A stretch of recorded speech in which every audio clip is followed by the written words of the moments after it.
மாண்புமிகு முதலமைச்சர் அவர்கள். நமக்கு தமிழ்னு அடையாளத்தை கொடுத்ததே தமிழ் தான். பேர் ஒரு சொல்லு ஒரு மிகப்பெரிய வரலாறுனா அது நம்ம தமிழ் தான். அந்த தமிழை உயர்த்தி பிடிக்கிற தமிழை பின்னாடி தள்ளினா தமிழ்நாடு எப்படி பொறுத்திருக்கும். ஆனால் தமிழ்னு சொன்னால் ஒட்டுமொத்த தமிழ்நாடும் ஒன்றா வந்து நிற்கும். மேலும் தமிழ்தாய் வாழ்த்தை முதல்ல பாடணும்னு சொல்கிறது அரசியல் சம்பந்தமான விவாதமாக மாறணுங்கிற அவசியமே இல்லை. இது தமிழர்களின் பொது அடையாளம். நம்மை வேறுபடுத்துவது அல்ல, ஒன்றிணைப்பது. மாண்புமிகு பேரவைத் தலைவர் அவர்களே, தமிழ்தாய் வாழ்த்தின் கண்ணியத்தையும் தமிழின் தொன்மையையும் தமிழர் பண்பாட்டின் பெருமையையும் பாதுகாக்கும் இந்த உயரிய பணியில் இந்த சட்டமன்ற பேரவையில் உள்ள அனைத்து உறுப்பினர்களும் கட்சி வேறுபாடுகளை மறந்து ஒன்றிணைந்து அனைத்து கல்வி நிறுவனங்கள், பல்கலைக்கழகங்கள், அரசு அலுவலகங்கள், பொதுத்துறை நிறுவனங்கள் உள்ளிட்ட பொது அமைப்புகளின் நிகழ்ச்சிகளிலும் தமிழ்தாய் வாழ்த்து கட்டாயமாக முதலில் பாடப்பட வேண்டும் என்று கொண்டுவரப்படும் இந்த தீர்மானத்திற்கு அனைவரும் ஆதரவு வழங்க வேண்டும் என கேட்டுக்கொள்கிறேன். தமிழ்தாய் வாழ்த்து தொடர்பான அரசினர் தீர்மானம். தமிழ் உலகின் தொன்மை வாய்ந்த செம்மொழியாகவும் தமிழர் நாகரிகம் உலகின் மிக பழமையான பண்பாட்டு மரபுகளில் ஒன்றாகவும் திகழ்வதை இப்பேரவை பெருமையுடன் பதிவு செய்கிறது. மனோன்மணியம் சுந்தரனார் அவர்களால் 1891 எழுதப்பட்ட மனோன்மணியம் என்ற நாடக நூலின் பாயிரத்திலிருந்து எடுக்கப்பட்ட தமிழ்தாய் வாழ்த்து 1970 நவம்பர் 23 முதல் அரசு விழாக்களில் முதலில் பாடப்பட வேண்டும் என அரசாணை வெளியிடப்பட்டு செயல்பாட்டுக்கு வந்துள்ளது. 2021 டிசம்பர் 17 முதல் மாநில பாடலாக அதிகாரப்பூர்வ அங்கீகாரம் வழங்கப்பட்டு தமிழ்நாட்டில் அமைந்திருக்கும் அனைத்து கல்வி நிறுவனங்கள், பல்கலைக்கழகங்கள், அரசு அலுவலகங்கள், பொதுத்துறை நிறுவனங்கள் உள்ளிட்ட பொது அமைப்புகளின் நிகழ்ச்சிகளிலும் நிகழ்வு தொடங்குவதற்கு முன் தமிழ்தாய் வாழ்த்து கட்டாயம் பாடப்படும் என்று ஆணையிடப்பட்டுள்ளது. இந்நிலையில் ஒன்றிய அரசின் உள்துறை அமைச்சகத்தால் 2026 ஜூலை மாதம் 9ஆம் தேதிய கடிதத்தில் மாநில பாடல் பாடப்படுவது குறித்து தெரிவிக்கப்பட்டுள்ளது. தமிழ்நாட்டில் 1970களில் இருந்து அனைத்து அரசு நிகழ்ச்சிகளிலும் கல்வி நிறுவனங்களிலும் தமிழ்தாய் வாழ்த்து பாடல் முதலில் பாடப்படுவது மரபுத்தன்மையாகவும் அரசாணைகளின் வாயிலாகவும் பின்பற்றப்பட்டு வருகிறது. ஆகவே தமிழ்தாய் வாழ்த்து தமிழ் மொழிக்கும் தமிழர் பண்பாட்டிற்கும் செலுத்தப்படும் மரியாதையின் வெளிப்பாடாகும் என்பதை இப்பேரவை வலியுறுத்துகிறது.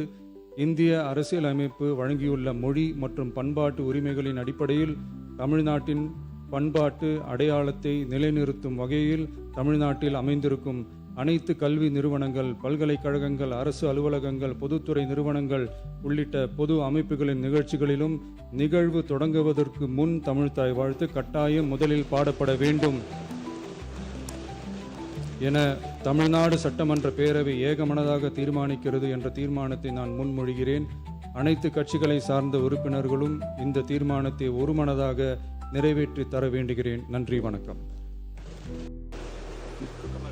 மாண்புமிகு உறுப்பினர் முனைவர் கோவி செழியன் அவர்கள் பேச வருகின்ற மாண்புமிகு சட்டமன்ற உறுப்பினர் சுருக்கமாக இதை ஒட்டி மட்டும் பேசி வரவேற்று அமைக்க வேண்டுகிறேன்.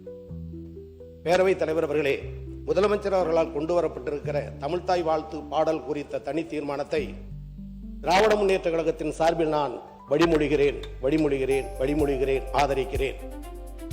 திரு எடப்பாடி கே பழனிசாமி அவர்கள். மாண்புமிகு பேரவைத் தலைவர்களே, தமிழ்தாய் வாழ்த்து குறித்து அரசின் தனி தீர்மானத்தை மாண்பு முதலமைச்சர் இங்கே முன்மொழிந்திருக்கின்றார்கள்.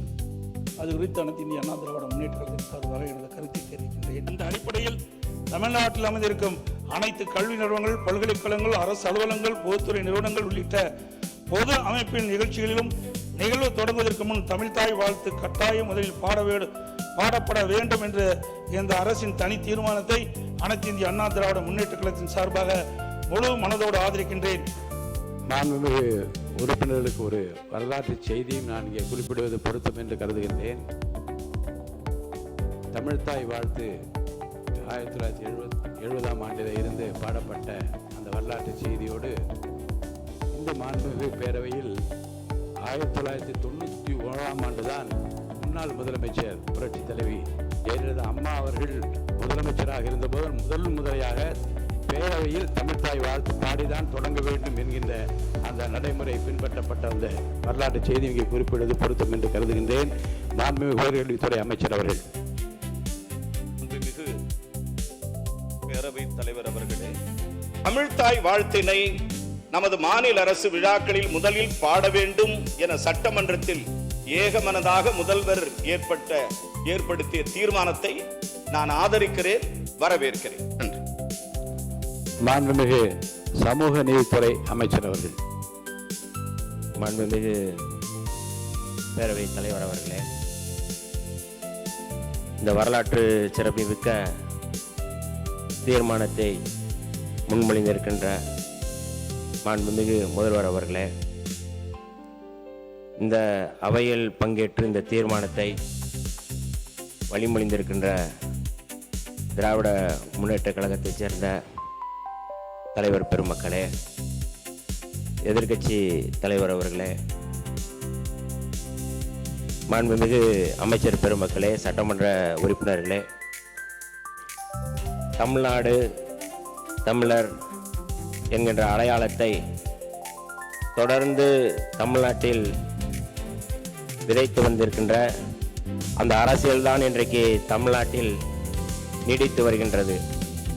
அந்த வகையில் தந்தை பெரியார் விதைத்த அந்த விதைப்பு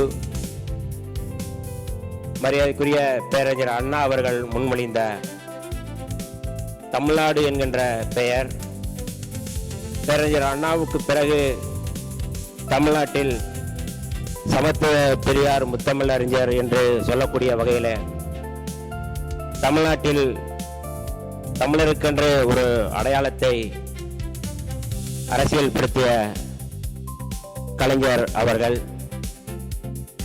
அந்த வரிசையில் இன்றைக்கு மாண்புமிகு முதல்வர் ஜோசப் விஜய் அவர்கள் முன்மொழிந்த இந்த தீர்மானத்தை விடுதலை சிறுத்தைகளின் சார்பில் நாங்கள் வரவேற்கின்றோம். திரு கே மாரிமுத்து அவர்கள்.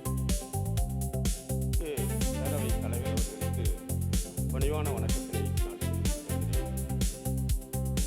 அரசு நிகழ்வுகளில், பல்கலைக்கழகங்களில், கல்வி நிலையங்களில், பொதுத்துறை நிறுவனங்களில் தமிழ்த்தாய் வாழ்த்து முதலில் பாடப்பட வேண்டும் என்று தனி தீர்மானத்தை கொண்டு வந்திருக்கிற தமிழக முதலமைச்சர் அவர்களுக்கு இந்திய கம்யூனிஸ்ட் கட்சியின் சார்பில் வாழ்த்துக்களை தெரிவித்துக் கொள்வதோடு இந்திய கம்யூனிஸ்ட் கட்சி மனதார இந்த தீர்மானத்தை வரவேற்கிறது. மாண்புமிகு சிறுபான்மையினர் நலத்துறை அமைச்சர் அவர்கள். மாண்புமிகு பேரவைத் தலைவர் அவர்களே, மாண்புமிகு முதலமைச்சர் அவர்களே, அமைச்சர் பெருமக்களே, சட்டமன்ற உறுப்பினர்களே, மாண்புமிகு முதலமைச்சர் அவர்கள் கொண்டு வந்துள்ள அனைத்து கல்வி நிறுவனங்கள், பல்கலைக்கழகங்கள், அரசு அலுவலகங்கள், பொதுத்துறை நிறுவனங்கள் உள்ளிட்ட பொது அமைப்புகளின் நிகழ்வு தொடங்குவதற்கு முன்பு தமிழ்த்தாய் வாழ்த்து கட்டாயம் முதலில் பாடப்பட வேண்டும் என்ற இந்த தீர்மானத்தை நான் சார்ந்திருக்கக்கூடிய இந்திய யூனியன் முஸ்லிம் லீக் இயக்கத்தின் சார்பிலே மனமாற வரவேற்றுக் கொள்கிறேன். அரசியல் நிர்ணய சபையிலே அரசியல் அமைப்பு சட்டத்தை உருவாக்கும் போது எழுந்த விவாதத்தில் இந்தியாவினுடைய ஆட்சி மொழியாக எந்த மொழியை உறுதி செய்யலாம் என்ற விவாதத்தின் போது இந்திய யூனியன் முஸ்லிம் லீக்கினுடைய மகத்தான தலைவர் கண்ணியமிகு காகிதம் இல்லத்தவர்கள் அந்த அவையிலே தமிழ் பேசக்கூடிய பலர் இருந்தாலும் கண்ணியமிகு காகிதம் இல்லத்தவர்கள் இந்தியாவினுடைய ஆட்சி மொழியாக தமிழ்தான் இருக்க வேண்டும் என்பதை அழுத்தம் திருத்தமாக பதிவு செய்ததன் அடிப்படையிலே அதன் வழியிலே வந்திருக்கக்கூடிய இந்திய யூனியன் முஸ்லிம் லீக்கின் சார்பில் நாங்களும் அந்த தீர்மானத்தை வழிமொழிகிறோம். உலகில் இருக்கக்கூடிய மிக தொன்மையான மொழிகளாக அறியப்பட்ட கிரேக்கம், லத்தீன், ஹீப்ரு, சீனம், சமஸ்கிருதம், தமிழ் ஆகிய 6 மொழிகளிலே மூத்த மொழி என்று தமிழ் சிறப்பிக்கப்பட்டு கூறப்படுகிறது. உலக மொழிகளுக்கெல்லாம் தாய்மொழியே தமிழ்தான் என்று கூறப்படுகிறது. அந்த மொழி உணர்வை சிண்டி பார்க்கக்கூடிய வகையிலே ஒன்றிய அரசு வேற்றுமையில் ஒற்றுமை காண வேண்டும். பலவேறு இன மக்கள், மொழி பேசக்கூடிய மக்கள், மதத்தை பின்பற்றக்கூடிய மக்கள் எல்லாம் வாழக்கூடிய இந்த பகுதியிலே, இந்த நாட்டிலே அவர்களை உணர்வுகளை கேள்விக்குறியாக்கக்கூடிய வகையிலே அவர் அனுப்பியிருக்கக்கூடிய சுற்றறிக்கைக்கு முற்றுப்புள்ளி வைக்கும் விதமாக நம்முடைய மாண்புமிகு முதலமைச்சர் அவர்கள் தமிழ்தாய் வாழ்த்தை முதலிலே பாட வேண்டும் என்ற இந்த தீர்மானத்தை ஆதரித்து வழிமொழிந்து அமைகிறேன். நன்றி, வணக்கம், வாழ்த்துக்கள்.